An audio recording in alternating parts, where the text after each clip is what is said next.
안녕하세요. 가평팩트 남영삼 편집장입니다. 오늘 3월 18일 상면 면사무소에서 오후 3시 가평군 배영식 의장과 최종용 의원이 참가한 가운데 공동형 장사시설 반대 대책위와 주민들 간 장사시설과 관련한 간담회가 예정되어 있었습니다. 관련 소식 직접 취재한 이 기자 나와 있습니다. 함께 얘기 나눠보도록 하겠습니다. 안녕하세요, 이 기자님. 네, 안녕하세요. 우선 오늘 좀 급하게 연락을 네. 받고 3시에 갔잖아요. 네. 근데 갔다 와서 하신 말씀은 그 간담회가 제대로 진행이 되지 않았다고 하던데 네. 어떤 연유에서? 언론이 저희를 포함해서 몇 군데가 그 취재를 온 사항이었고, 반대대책위와 주민들께서 어떠한 특정 언론에 대해서 취재 거부를 좀 강하게 요구하셨습니다. 이제 그러다 보니까 조금 이렇게 소랑설레하는 일들이 좀 있어서 뭐 경찰까지 좀 오시는 일까지 생기는 바람에 좀 이렇게 결과적으로 무산되게 되었습니다. 예. 뭐 결과적으로 간담회는 무산됐지만 그 반대대책위원회 분들과 조금 말씀을 나누셨잖아요. 네네네. 그러면 이 반대대책위에서 오늘 이 간담회를 가지려고 했던 그 이유는 무엇일까요? 반대대책위에서는 군과 추진위 또 가평군 의회 상당한 좀 불신을 가지고 계셨거든요. 그래서 군과 추진위에서 무리한 사업을 진행하고 반대대책위의 반대 목소리를 제대로 반영하지 않는 부분에 대해서 그리고 또 의회가 주민의 대표 기관으로서 이러한 주민의 반대 의견을 좀 적극적으로 좀 이렇게 수렴해주지 않는 부분에 대해서 좀 불신을 좀 갖고 계셨던 거였는데 이제 마침 군 의회에서 좀 주민들의 의견을 좀 선제적으로 들어보고 이렇게 하는 시간을 좀 마련했던 것 같습니다. 우리 반대의 목소리도 좀 같이 들어주는 게 이 반대대책위도 결국 가평 국민이지 않습니까? 찬성만 해서 좋은 것만 부각시키지 말고 왜 반대를 하는지 그 분들의 목소리에도 좀 귀를 기울일 필요는 항상 좀 있는 거죠. 네, 그렇습니다. 반대대책위가 막연한 반대를 한다 또는 특정한 어떤 이권을 바라보고 반대를 한다. 이러한 오해에 상당히 지금 마음이 상하고 계시고 군이 반대대책위나 또는 상면 주민들에게 적극적으로 그분들의 목소리를 들으려고 하지 않는다. 이런 것들이 이제 중첩되어 있으면서 반대대책에 마치 아무런 대안도 없이 오로지 반대만을 하는 사람들, 일명 이렇게 나쁜 사람들로 이렇게 규정되어 있는. 그래서 이분들은 어디에도 하소연하지 못하고 계시는 부분들이 좀 계신 것 같고요. 그래서 일부러 또 찾아가서 오늘 취재를 하시는 건 아닌지. 저희가 항상 약자와 또는 소수 그분들의 목소리를 듣는 것 자체는 분명히 의미가 있고요. 그럼요. 근데 이 불신이라는 것이 비록 이번만의 문제는 아니죠. 그럼요. 네. 지금 상면 지역 같은 경우는 대체적으로 가평의 6개 읍면 중에서 가장 낙후되어 있다고 지금 평가를 많이 받고 소외되어 있고, 있죠. 예. 이 공동형 장사시설이 지금 처음 추진되는 게 아니죠. 양재수 군수님 때부터 네. 여러 가지 좀 이진용 군수님 거쳐서 이렇게 좀 오랜 세월을 동안 하당장 유치를 위한 일들이 좀 있어 왔었던 거거든요. 예. 결국 이 불신의 가장 근본적인 밑바탕에는 이 군과 이 주민들 간 소통이 조금 부재해서 이런 오해들도 쌓이고 서로 반목하는 이런 지경에 이르렀는데, 오해 아닌 오해가 있으시다 하는 주장이시거든요.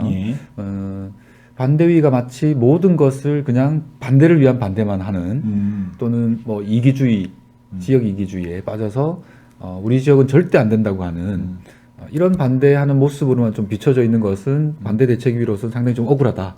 이런 말씀들을 하고 계시죠. 그러니까 오랜 동안 예전부터 그 장사시설의 그 설치 지역으로 계속 거론되어 있었고, 그럼에도 불구하고 어떤 인프라가 조성되거나 어떤 군과의 소통이 없었고, 그래서 항상 어떤 피해의식이 조금 있으신 거죠. 또 상면은 또 타 지역보다 조금 더 그 노인층 인구가 좀 많은 지역이죠. 그렇습니다. 네네. 오랜 시간 동안 가평군 관내 지역에서는 가장 좀 소외받고 낙후되어 있다는 것이 이제 좀 기정사실인데 상면 주민들 입장에서는 가장 깊이 되고 혐오 시설이라고 말해지는 것들만 왜 자꾸 상면을 유치하려고 하느냐. 그래서 이런 불신들은 사실은 지금 뭐 어제 오늘 일도 아니고 예. 아주 오랜 세월 동안 그런 불신들이 좀 쌓여왔었죠. 지금 반대위에서는 춘천이든 뭐 양평이든 인근 지역과의 협약에 대해서도 상당히 이 대안을 가지고 계시고요. 또 하나는 그 춘천과의 당시에 이게 이루어지지 않은 부분에 대해서도 예. 또 거기서도 불신이 또 군에 대한 불신이 상당히 있으시고요. 네. 그래서 그 자료까지도 좀 수집을 하고 계신 걸로 알고 있고요. 예. 그래서 차제에 가평에서 이러한 것들이 그 장사시설과 관련해서 가평에서 여러 가지 불합리한 점들이 있다면 춘천과 양평과도 협약할 수 있는 것이고 예. 그래서 여러 가지 대안들을 만들어 가고 계시기 때문에 저희로서는 이분들의 이런 목소리를 전달하는 것은 반드시 의미가 있는 것 같습니다. 그렇죠. 네. 이런 걸 살펴봤을 때 우리 이제 주민들의 입장도 조금 살펴봐야 될 것 같고 군의 입장도 좀 살펴봐야 될 것 같아요. 이제 네. 하나씩 좀 짚어볼까요? 네네. 그러면 반대 대책위가 무작정 지금 반대만 하고 있는 건 아니죠. 가장 먼저 지금 주장하고 계신 부분 중에 부분이 하나 있는데 공동형 장사시설을 할 건지 단독형 장사시설 할 건지 정확하게 이 경제적 이득을 좀 따져봐야지 않느냐. 네네네. 다 반대를 하시는 건 또 아니잖아요. 네, 주민들과 반대 대책위가 공동형과 단독형에 대해서 좀 비교해보고 따져보고 그렇게 해서 가장 합리적이라고 생각되는 것들을 받아들여야 되는데 군은 일방적으로 공동형만 장점이 있다고 해서 밀어붙이는 것이다 이렇게 좀 주장하고 계시죠. 네. 제가 보면 이 MOU라는 것 우리는 이 문제를 한번 좀 짚고 넘어갔으면 좋겠어요. MOU 뭐 영어로는 Memorandum of Understanding인데 네. 이런 것들 많이 하죠. 자원 개발 이런 거 할 때 저기가 뭐가 있으니까 한번 우리 같이 협력해서 해보자라고 해서 이제 사전 조사도 하고 이제 거의 구두 계약인 거죠. 이제 여기 이제 문서화돼 있긴 하지만 이게 어떤 계약 그 정식 계약 절차로 가기 이전에 어떤 사업들을 하기 위해서 하는 그런 과정인데 네.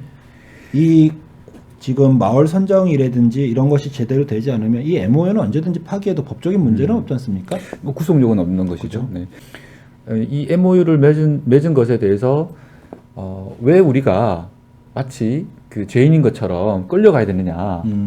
우리가 당당하게 요구할 것은 요구하고 맞지 않는 것은 안 하면 되지 않는 것인가. 그래서 꼭 그쪽 지역들을 위해서 우리가 이렇게까지 우리의 이런 갈등을 일으켜 가면서까지 이것을 꼭 진행해야 되는 것인가. MOU를 믿지도 못하는 분도 많이 계시더라고요. 네. 사실은 세계 시는 비용을 부담하긴 하지만 이런 주민들 간의 갈등의 요소가 지금 없는 상태죠. 그렇죠. 장사시설을 그렇죠. 공동형으로 마련하게 되면 또 자기 지역의 돈으로 이제 지원을 하겠지만 이런 설치 지역의 주민들 간의 그런 불안은 싹 좀 씻어진 상태.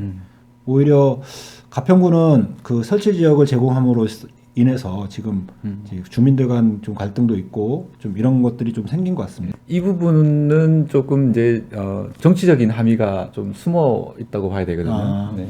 좀 말하기가 조금 어려운 부분일 수도 있는데 사실 남양주든 구리든 보천이든 가평과 같은 이런 그 불편함들, 주민들의 갈등, 뭐 이런 그 여러 가지 이런 문제들을 어찌 보면 가평으로서는 타 지역의 그러한 문제들을 스스로 좀 떠안는 꼴이 있는 건 사실이거든요. 예. 이게 얼마 전에 그 뉴스에도 한번 나왔다가 이제 싹 사라졌는데 포천시장이 그 특정 지역을 언급하면서 그 장사시설 위치를 이제 했는데 전적으로 다시 가평군에 맡긴다라고 다시 그렇게 발언을 한 거는 제가 봐서는 또 그 세계시군 시장과 군수가 어떤 얘기가 있었기 때문에 그런 또 발언이 있지 않았나 하는 의심은 듭니다. 네, 민감한 부분일 수 있겠죠. 다만 이제 포천을 예를 들면 사실 포천 그 박윤구 시장의 그런 발언들이 과연 실언인가 아니면 의도된 이야기인가.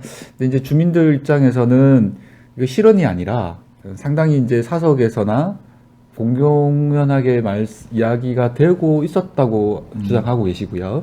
공식적으로는 말을 이제 다시 바꾸시긴 했는데 주민들로서는 그러한 의심을 버릴 수는 없다. 그렇죠. 이번에 또 하나 의심하는 게 이번에 세대주도 아니고 세대원 기준 55%로 지금 하향을 했는데 그 지역이 군인하고 요양원을 제외하면 거의 55%가 된다는 얘기가 있습니다. 네네. 이거에 대해서도 상당히 반감을 갖고 있는데 사실 따지면 저번에도 우리가 얘기했듯이 세대원 기준 55%할 거면 사실 그 투표권자 수 대비 55%라는 게 좀 맞지 않을까? 아니면 그 비율을 조금 올려서 조금 가정은 어렵지만 결과는 조금 모든 사람이 좀 박수 칠 수 있는 이런 결과를 얻어내기를 좀 기대했는데 그 상면 주민분들은 그 55%에 대해서 좀 민감하게 조금 반응을 하신 것 같아요. 최근 이제 2차 공고를 하면서 재공고를 네. 하면서 주민 동의 비율 55% 낮춘 부분에 대해서 이 반대 대책위의 주장은 이 55%가 말씀하셨듯이 군인, 뭐 요양원 뭐 이런 분들을 빼면 55%가 나온다. 그럼 이거는 이미 답을 정해놓고 깨 맞춘 게 아닌가. 아, 그리고 이거는 주민 갈등을 봉합하는 게 아니라 예. 주민 갈등을 무시하고 그냥 진행하겠다고 하는 이렇게 그런 인식이 받아들이고 계시죠. 있는 네. 거네요. 그 주민들은 그런 생각을 하실 것 같아요. 우리가 이제 필요성에 대해서는 항상 얘기를 했잖아요. 네. 근데 이제 전 국민을 대상으로 그 장사 시설이 필요합니다라고 이제 설문조사를 하면 지금 상당히 높은 비율로 나오는데 만약에 자기 집 앞마당에 장사 시설을 설치하겠습니까? 필요하시지만 이라고 여론조사라면 조금 그 비율은 좀 빠지지 않을까라는 생각이 들어요. 그렇죠. 이제 반대 대책위 분들의 주장도 일맥상통합니다. 네. 내가 살지 않는 지역에 생기면 편리하니 찬성하실 테지만 내 집 앞에 우리 동네에 생긴다고 하면 과연 찬성할까? 그래서 전 국민을 상대로 여론조사도 할 필요가 있다. 뭐 이런 이야기도 하시거든요. 그런데 이 55%란 게 따지고 보면 이제 우리가 접수를 그 군에서 그 친척 마을 접수를 이제 그 봐야겠지만 또 꼭 상면이 아닐 수도 있는 거잖아요. 그렇죠. 네. 이제 이거는 뭐고 상명만의 문제는 아닌 것 같고요. 예. 네. 어느 지역이든지 이런 문제는 계속해서 불거지고 반복될 수 있는 그런 상황일 것 같습니다. 두 번째는 최근에 예.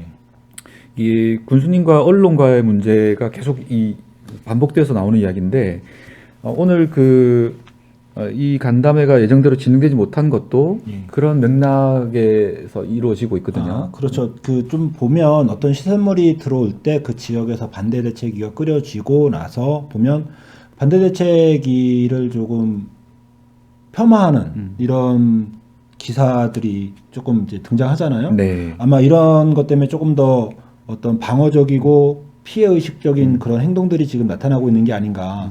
맞습니다. 네. 이거는 뭐 인간의 그 근원적인 감정인 것 같습니다. 이분들의 소외 의식 또 그런 어떤 피해, 불신들이 쌓이다 보니까 이거는 좀 해결하기 좀 쉽지 않은 그런 부분인 것 같기도 하고요. 네.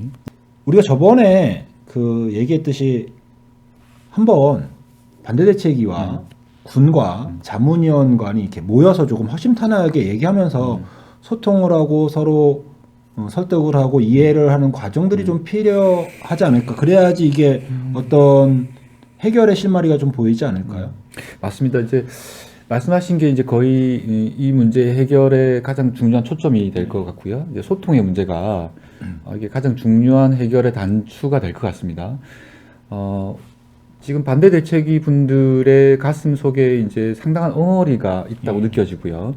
이것은 뭐 한두 해의 문제가 아니기 때문에 그래서 꼭 화장장뿐만 아니라 어떤 깊이 혐오 시설로 대표되는 이런 것들을 농로 확장이라든지 뭐 개설이라든지 뭐 여러 가지 뭐 상하수도 시설, 네. 도시가스 이런 것들이 조금 많이 조금 그렇죠. 열악하죠. 네네. 그런 인프라를 좀 구축해 달라는 요구가 상당히 있었는데 불구하고 주민들에게 그런 부분을 소구해주지 못했었는데 이제 이 화장장 같은 경우에는 밀어붙이기 때문에 이거는 주민들로서는 그 화장장 자체의 문제라기보다 상면을 좀 바꿔보겠다고 하는 이런 의지가 좀 또 느껴지기도 하고요. 갑자기 든 생각인데 오늘 그 또 오전에는 가평군과 가평군의회가 공동으로 이제 경기도 공공기관 이전 유치에 대한 공동 성명서를 발표했잖아요.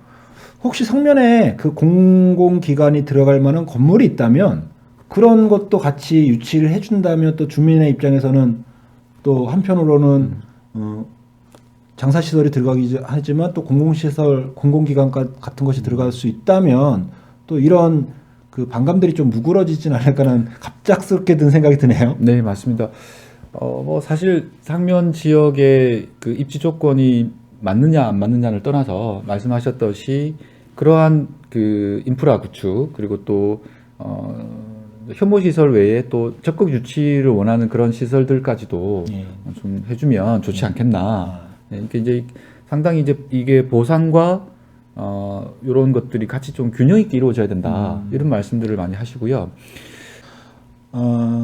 우리가 저번에도 얘기했듯이 조금 그 인간 대 인간으로 아무런 감정은 섞지 말고 인간 대 인간으로 만나서 군수님, 집행부, 그다음에 자문위원, 반대대책위, 그다음에 또 찬성하시는 분들 그렇게 다 같이 만나서 이렇게 허심탄회하게 토론하고 그래서 좀 더 발전적이고 조금 더 진보적인 방법들을 좀 찾아냈으면 이런 주민들 간의 갈등도 조금 없어질 것이고 앞으로 군 행정을 하는 데 있어서 이런 소통의 문이 계속 열린다면 국민들도 적극적으로 이제 앞으로 이루어질 그런 군의 행정에 대해서 적극적으로 동의를 하고 참여를 하지 않을까라는 생각이 들어요.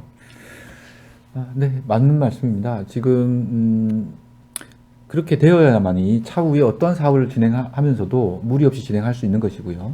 이 화장장뿐만 아니라 저희가 앞으로도 계속해서 지역의 분들과 협의를 통해서 일을 진행해 가야 되는 것이지 않겠습니까? 네. 오늘은 이 기자가 직접 취재를 한 반대대책위 분들과의 대화에 대해서 오늘 얘기를 했습니다.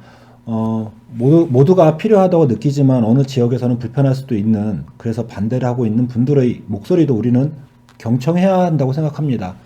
군에서도 좀 적극적으로 그분들과 대화할 수 있는 좀 창구를 마련해서 조금 더 발전적이고 진취적인 어떤 방향을 만들어 갔으면 좋겠습니다.